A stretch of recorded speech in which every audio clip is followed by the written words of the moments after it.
So guys, medyo na late tayo ng uwi ngayon, no? So sobrang late na ng gabi guys. Kaya sobrang tahimik na ng lugar ditong dito sa nilalakaran ko, no? Okay. So may mga sasakyan pa rin namang dumadaan, mga kaunti lang. So kaya sobrang tahimik kasi galing pa kasi akong Thailand. So gaya ako dito papunta dito sa Taichung. So yan, sobrang tahimik at dilim na ng lugar dito. May mga sasakyan pa dito.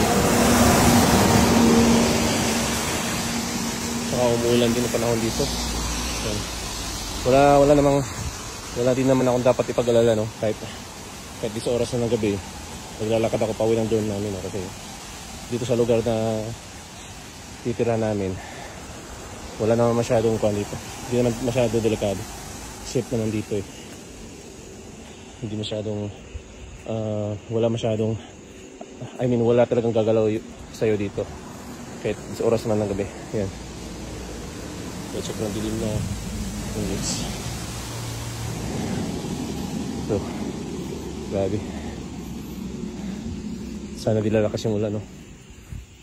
Umuulan na po unti-unti. Yan.